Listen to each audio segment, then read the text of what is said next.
기도 내려온 찬양 감사합니다. 일주일 동안 지내시기도 힘든데 와서 연습하고 찬양해주고 감사합니다. 주께서 건강으로 사랑으로 우리 찬양대 모든 성도님들을 환난 속에 보호하시고 더더욱 주의 은혜 아래 융성해지는 그런 축복으로 이끄실 줄로 믿습니다. 어느새 9월 첫 주일을 맞이했습니다. 코로나19가 세상을 완벽하게 그렇게 제어하고 통제하는 그런 기세 속에서도 징조와 계절과 날과 해를 주관하시는 하나님의 섭리를 거스를 수는 없습니다. 9월은 하나님의 섭리의 전능성을 다시 한번 확인시켜주는 그런 달입니다. 역대 최강의 장마가 또 무더위가 또 역대급 태풍이 각종 병충해가 아무리 기승을 부려도 이를 이겨내고 살아남은 그런 벼이삭들이 고개를 숙이기를 시작을 하고 또 각종 과실들이 그 태풍의 모진 흔듦 속에서도 견뎌서 아름다운 열매들을 주렁주렁 맺고 또 온 산하에 아름다운 꽃들이 또 그럼에도 불구하고 보는 이의 마음을 위로해주는 형형색색의 그런 빛을 환하게 발해주는 걸 보면서 정말 내가 존재하는 것은 내가 아니고 어느 누구도 아니고 우리 하나님의 은혜이구나 하는 그 고백이 다시 마음에 넘쳐나고 태풍이 밀려온다 하지만 주여 이 땅에 또 태풍이 와서는 안 됩니다 라고 기도하는 시골 어느 권사님의 그 기도를 들으시고 하나님의 태풍이 오다가 동해로 씩 빠져나가게 하는 이런 역사도 있는 것이 구원입니다. 구원은 우리 하나님께 있습니다. 그래서 정말 마음이 우리 주로 인하여 희망을 갖고 주로 인하여 생존의 의미를 다시 되찾는 시기가 올 2020년 9월이다. 저는 그렇게 개인적으로 고백합니다. 책은담이라고 하는 고전이 있는데요. 거기 보면 마음에 물욕이 없으면 바로 가을 하늘은 잔잔한 바다다 라는 그런 가르침이 있는데 오늘 예배 마치고 나가셔서 하늘 한 번씩 보시기 바랍니다. 시커먼 구름 사이에 언뜻언뜻 보이는 푸른 하늘 바로 그곳에 하나님의 자비와 역사의 그런 귀한 주의 사랑이 거기에 투사 막 되는 것 같아요. 우리가 땅을 보면 절망을 하지만 하늘을 보면 희망을 얻습니다. 그래서 주를 바라봐야 됩니다. 하늘을 두루마리 삼고 바다를 먹물로 삼아도 우리 하나님의 한없는 사랑 다 기록할 수 없겠네. 우리 오늘 첫 찬송 304장 이 찬송을 불렀는데 언제 불러도 아무리 불러도 이 찬송이 질리지가 않습니다. 그래서 정말 제 신앙의 고백이고 우리 모든 성도님들의 마음의 감사의 고백인 줄로 믿습니다. 김사랑이라는 시인이 9월이 오면이라는 시를 썼어요. 그래서 어디서 그걸 보고 마음이 굉장히 기쁘더라고요. 한번 인용해 보면 9월이 오면 들에다 바람을 풀어주세요. 타오르는 불빛 태양은 이제 황금빛으로 바꿔주시고 거두어 드릴 것이 없어도 삶을 아프게 하지 마소서. 그동안 사랑 없이 산 사람이나 그동안 사랑으로 산 사람이나 공평하게 시간을 나누어 주시고 풍요로운 들녘처럼 생각도 머물러 가게 하소서. 9월이 오면 인생은 늘 즐겁지는 않으나 그렇다고 슬픔뿐이 아니라는 것을 알게 하소서. 가벼운 구름처럼 살게 하소서. 고독과 방황의 날이 온다 하더라도 사랑으로 살면 된다 하였으니 따가운 햇살과 고요히 지나는 바람으로 달콤한 산과 향기를 떼에 아름다운 생이게 하소서. 진실로 어두운 밤하늘 빛나는 별들과 같이 들길에 핀 풀꽃처럼 마음에 쌓여드는 욕심을 비워두시고 참으로 행복하기만 하소서 하는 이신데 시인의 이름이 김사랑이에요. 사랑. 그 사랑 시인님의 그 사랑의 시입니다. 그거 읽고 저도 굉장히 마음에 기쁘고요.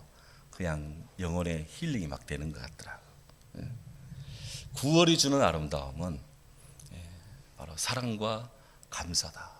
세상은 어떠할지 몰라도 우리가 주 안에서 사랑하고 감사하며 살면 그것이 주 안에 있는 자의 행복입니다. 8월만 돼도 이 과일들이 떫은 맛이 납니다. 근데 9월만 되면 그 떫은 맛이 아주 귀한 감칠맛 나는 과일들의 맛이 나요. 8월이 되면 뜨거운 햇살인데 9월이 되면 어느새 그 여름의 뜨거운 햇살이 그리울 정도로 온도가 확 떨어집니다. 바로 성숙하고 또 그렇게 자라니까 그 같은 아름다움이 내적 충만함이 자리합니다.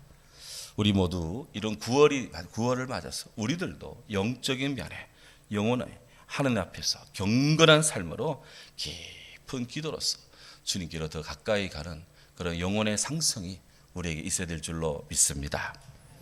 지난주에 우리는 눈은 눈으로 이는 이로 갚지 말고 누가 네 오른뺨을 치면 왼뺨 돌려대고 너를 고발하여 속옷을 가지고 자면 겉옷도 주고 억지로 오리를 가고자 하면 심리 가지고 네게 구하는 자에게 주고 구워주고 그렇게 거절하지 마라 라는 주님 말씀을 우리는 묵상을 했습니다. 오늘 우리는 이에 멈추지 않고 예수님께서 한 걸음 더 나아가 원수마저 사랑하라 하는 이 말씀을 오늘 우리는 대합니다. 또 내 이웃을 사랑하고 내 원수를 미워하였다는 것을 너희가 들었으나 나는 너희에게 이르노니 너희 원수를 사랑하며 너를 박해하는 자를 위하여 기도하라.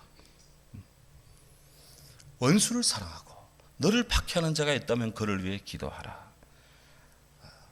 정말 세상의 어떤 법도 제어할 수 없는 우리 하나님 나라 우리 주님께서 주님 안에 있는 위대한 하나님의 사랑이고 그리스도인들이 따라가야 될 정말 최고의 그런 윤리의 목표요 또 그런 덕목이기도 합니다.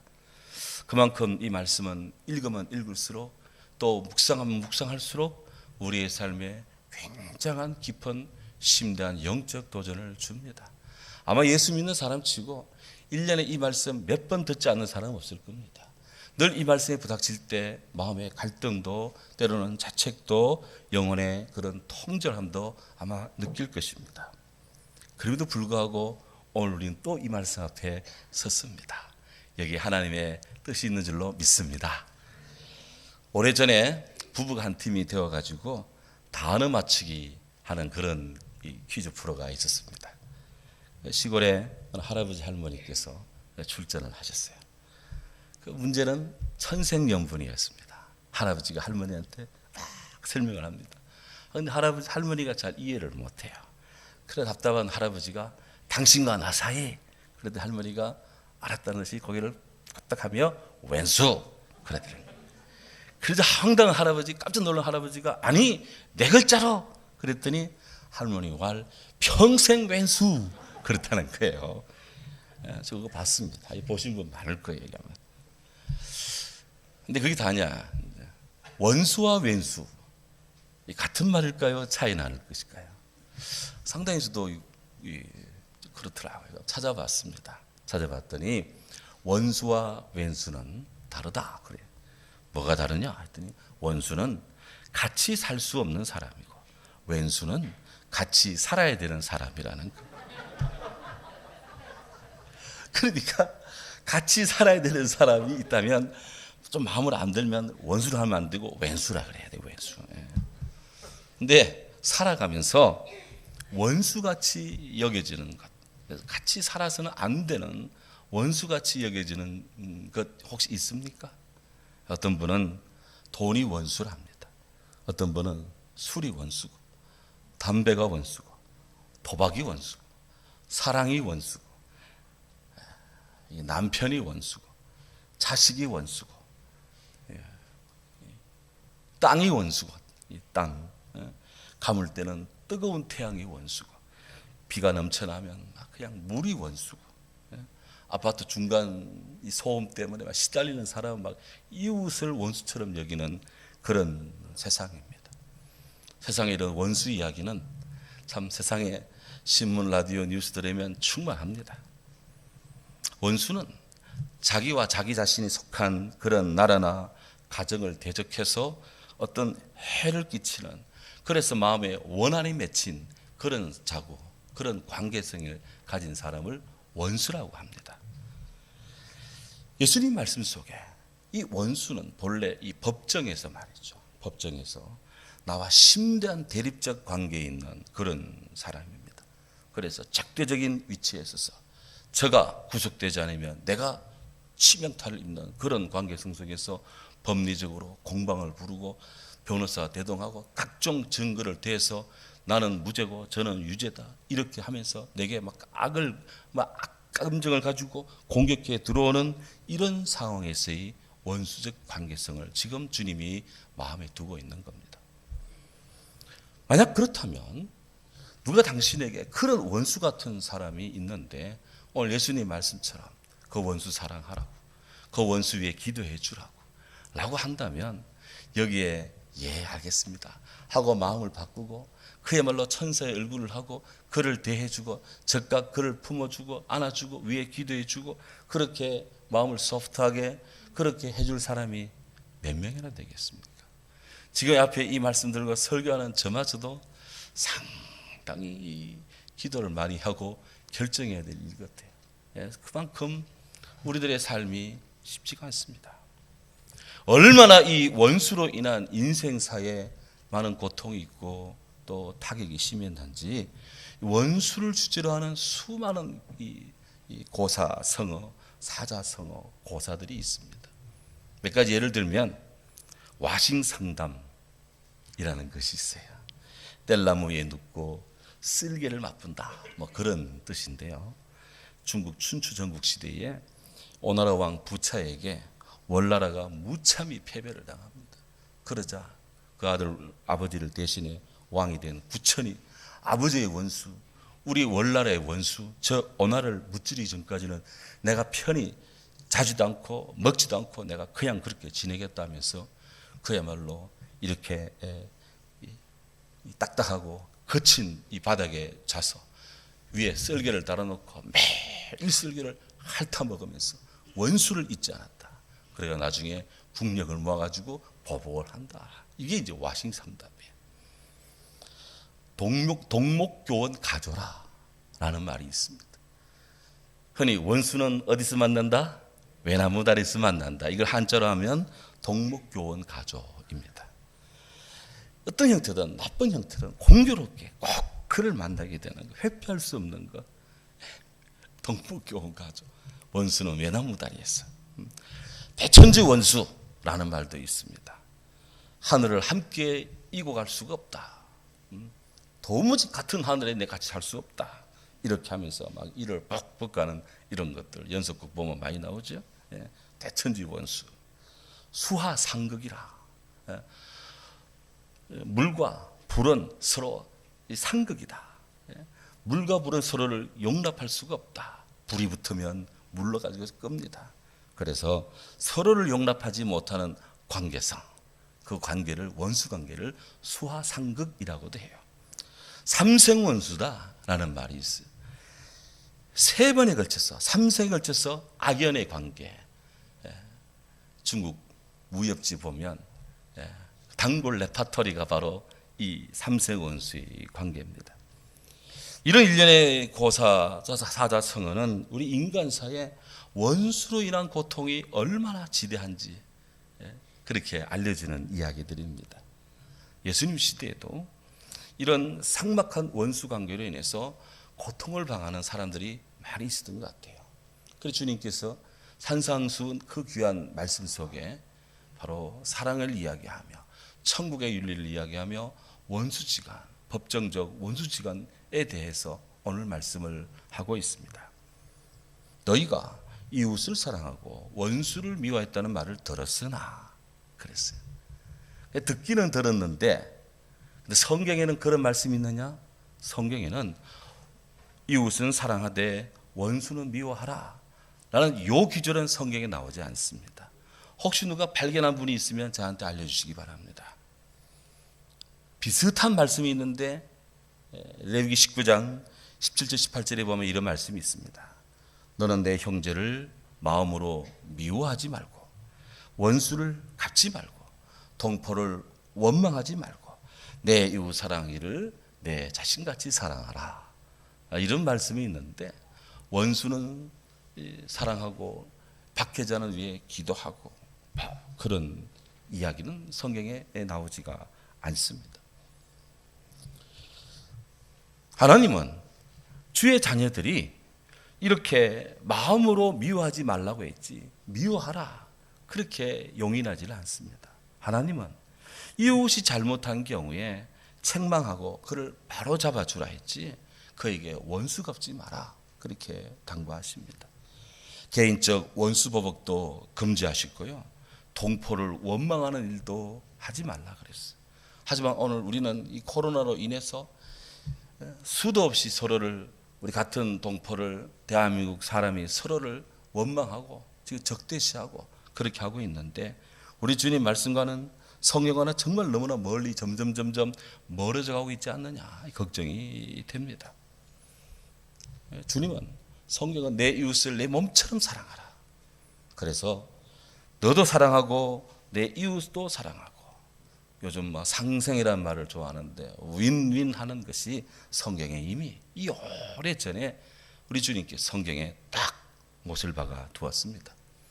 그럼 예수님께서 내 이웃을 사랑하고 내 원수는 미워하라 하였다는 건 너희가 들었다라는 이 말씀은 도대체 어디에 근거한 것일까요? 전해오는 바에 따르면 당시 서기관 바리새인 이 사람들은 내 이웃을 사랑하고 네 원수는 미워하라 이렇게 가르쳤다는 거예요.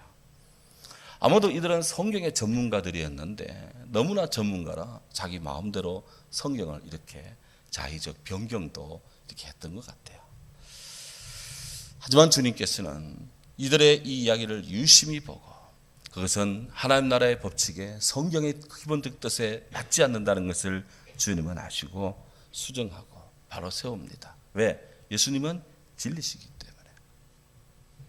그래서 바로 말씀합니다.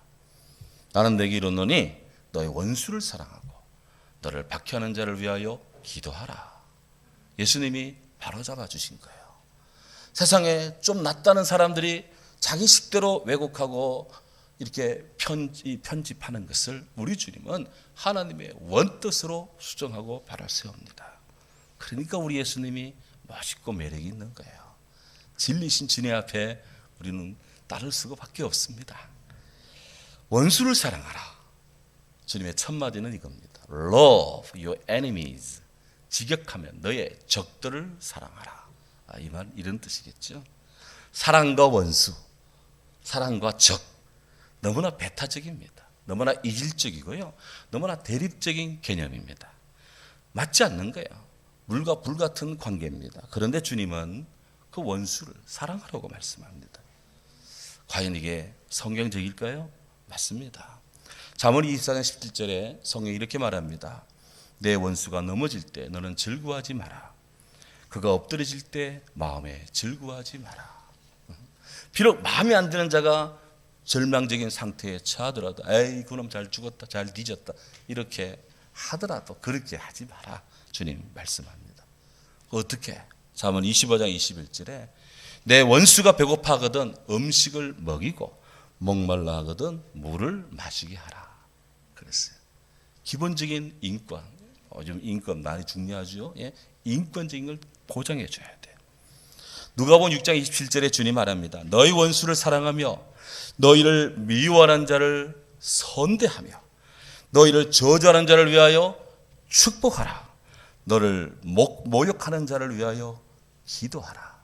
누가복음에는 이렇게 기록이 되어 있습니다. 성경은 진지하게 원수를 사랑하라. 그렇게 가르칩니다.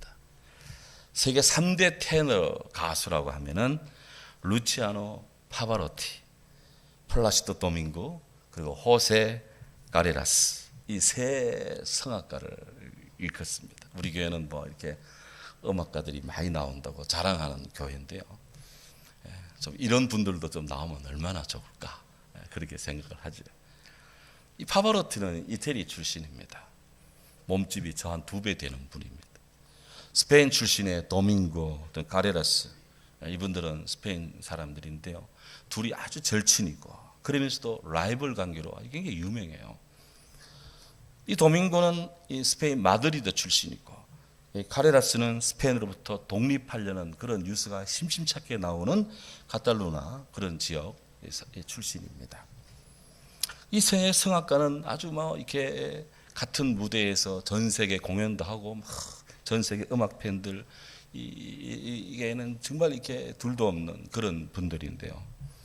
근데 이 중에서도 이 카레라스와 도밍고 이들은 라이벌이면서도 마음속으로는 서로를 좀 싫어했답니다. 사소한 일로 다투고 나서 이 카레라스가 도밍고 보고 나는 이제 당신하고 관계 끊겠다 하고는 딱 결별을 선언했어요. 그러고 나서 얼마 있지 않아 가지고 스트레스를 많이 받았는지 이 카레라스가 완치율이 10%도 안 되는 그런 악성 백혈병에 걸렸답니다. 그런 치료를 당연히 받아야 되겠죠. 하지만 이게 모래밭에 물 붓기식입니다. 가지고 있는 돈이 다 소진되면서 더 이상 치료가 어려울 정도로 극심한 코너에 몰립니다. 어디서 이 소식을 들었는지 정말 천사의 손길이 다가왔습니다. 에르모사라고 하는 그런 재단이 있는데 카레라스에게 당신의 치료비를 우리가 되겠다라고 그 에르모사라는 후원 재단 단체가 자선 단체가 이 카레라스의 이 치료비를 대었답니다. 그래서 극적으로 이 사람이 몸이 회복이 되어서 정상화가 되었어요. 나중에 알고 보니까 이 에르모사라고 하는 이 재단이 바로 도밍고가 세운 이 자선 재단이었던 거예요. 그러니까 도밍고가 자기의 음악적 라이벌이고 서로 마음으로 안 좋아하고 원수같이 여긴 카레라스의 그 병을 이렇게 재단의 이름으로 후원을 해줘서 그의 생명 살려준 거예요. 이 사실을 알게 된 카레라스가 마드리드에서 도밍고와 함께 같이 성악 공연을 하게 되었는데 그때요 이 도밍고 앞에 카레라스가 무릎을 꿇고 정식으로 사과하고 고마움의 표시를 했답니다. 그러니까 관중들은 열화와 같은 박수로 이들을 격려했죠. 그리고 이 둘은 나중에 힘을 합쳐가지고 국제 백혈병 재단을 설립해서 그렇게 정말 어려운 자리에 있으면 이렇게 도와주는 그 역할을 하고 있다는 거예요.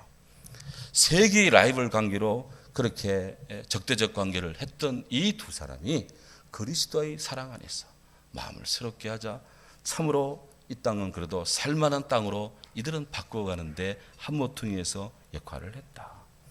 내 원수를 사랑하라 라는 예수님 말씀 안에서 다 가능한 일입니다. 왜 우리는 원수를 사랑해야 될까요? 그것은 하나님 말씀이기 때문입니다. 또한 하나님이 우리를 먼저 사랑하셨기 때문입니다. 누가복음은 로마서 이렇게 말합니다. 우리가 아직 죄인되었을 때 그리스도께서 우리를 위하여 죽으심으로 하나님께서 우리에게 대한 자기의 사랑을 확정해 주셨습니다. 우리가 죄인일 때 주님이 죽으심으로 우리를 사랑해 주셔서 하나님의 사랑을 확정해 줍니다. 우리가 아직 원수 되었을 때 우리가 그 아들의 죽으심으로 말미암아 하나님과 화목하게 되었습니다.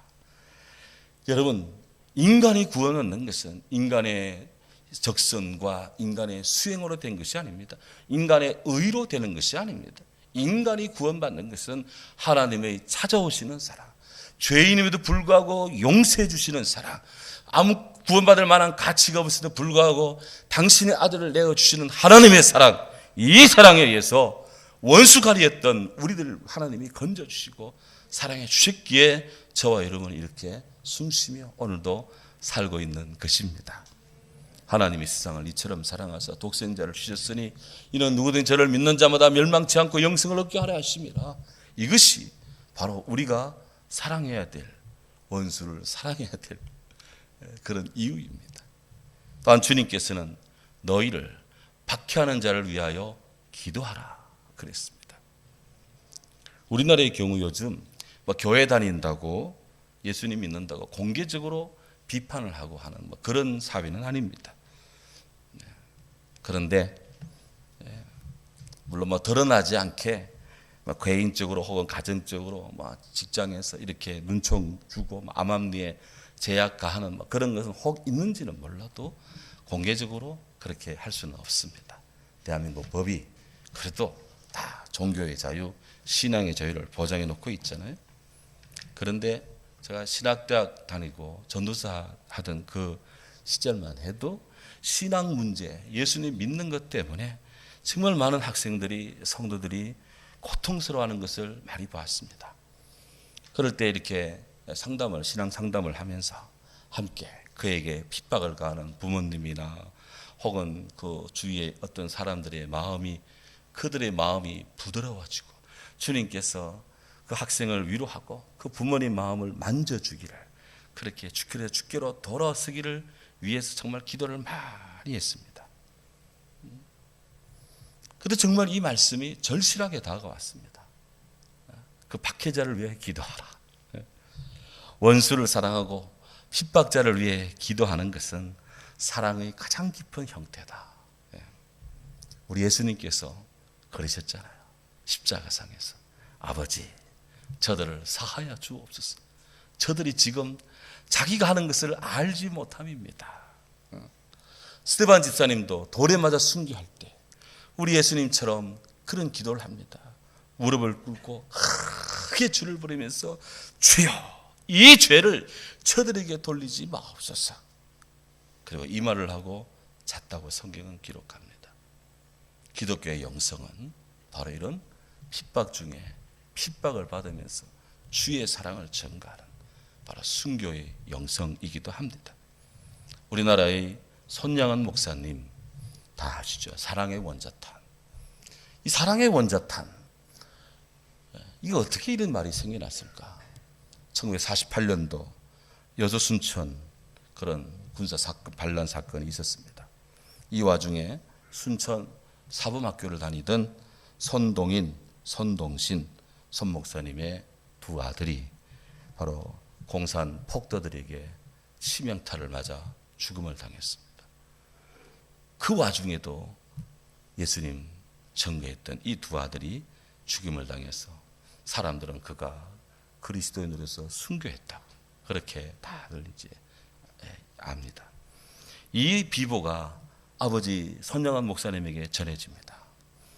손 목사님은 이 비보를 접하고 그 자리에서 하나님께 이런 기도를 했대요.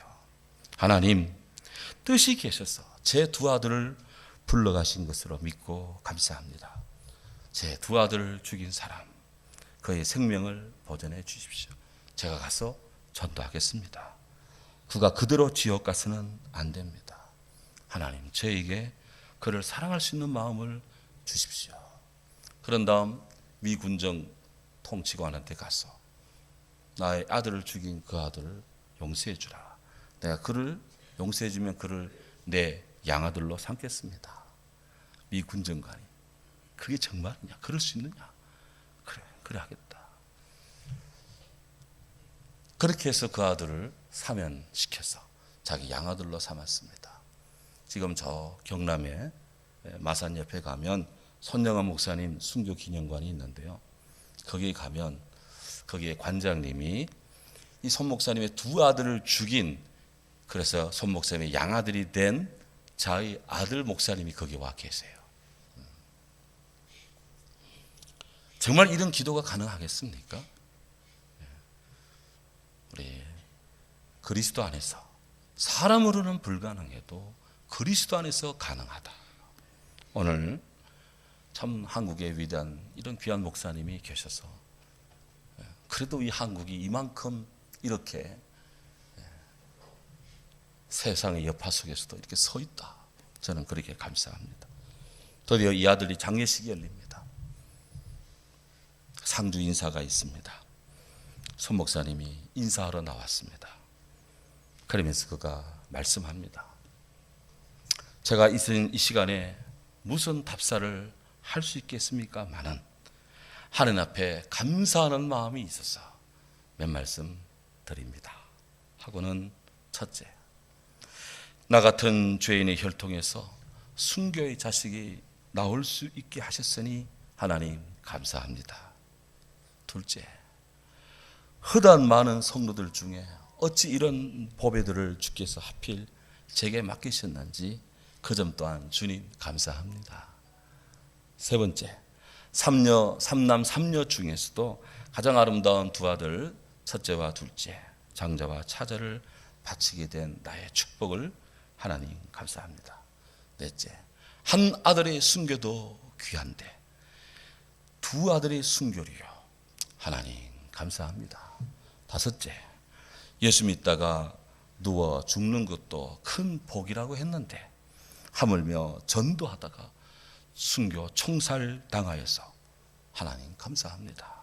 여섯째, 미국 유학 가려고 준비했는데 미국보다 더 좋은 천국, 그 천국에 갔으니 내 마음이 안심되어 하나님 감사합니다. 일곱 번째, 나의 사랑하는 두 아들을 총살시킨 그 원수를 회개시켜 내 아들 삼고자 하는 사랑의 마음을 주신 하나님 감사합니다. 여덟 번째, 내 두 아들이 순교로 말미암아 무수한 천국의 아들들이 생길 것이 믿어지니 우리 하나님 감사합니다. 아홉 번째, 이 같은 역경 중에서도 8가지 이상 8가지 진리와 하나님 사랑을 찾는 기쁜 마음, 여유 있는 믿음 주신 하나님 감사합니다. 열 번째, 이렇듯 과분한 축복 누리게 된 것을 감사합니다. 이 10가지 감사가 그 아들 장례식 때 아버지가 상주로서 나와서 인사 말씀한 유명한 어록입니다. 핍박자를 위한 손영은 목사님의 그 기도와 사랑의 용사는 그리스도의 심장의 사랑이고 사랑의 원자탄인 것입니다. 너의 원수를 사랑하며 너를 핍박하는 자를 위하여 기도하라. 막연한 탁상 공론이 아닙니다. 형이상학적인 그런 이론이 아닙니다. 기독교 역사 속에 세상의 속에 펼쳐진 예수님의 사랑의 마음으로 수도 없는 그리스도인들이 순교의 피를 바치면서 그 위에 교회가 세워져 있고요. 이렇게 온 세상 곳곳에 주의 십자가 교회가 진리 방주로 서 있습니다. 사랑하는 성도 여러분, 지금도 우리에게 여전히 주어진 유효한 그런 명령의 말씀입니다. 우리 모든 성도님들의 영적 삶이 주께서 명하신 이 기도를 실천하여서 더욱더욱 풍성해지고 유복해지는 신앙의 구원이 되기를 주의 이름으로 축원합니다. 아멘. 사랑하는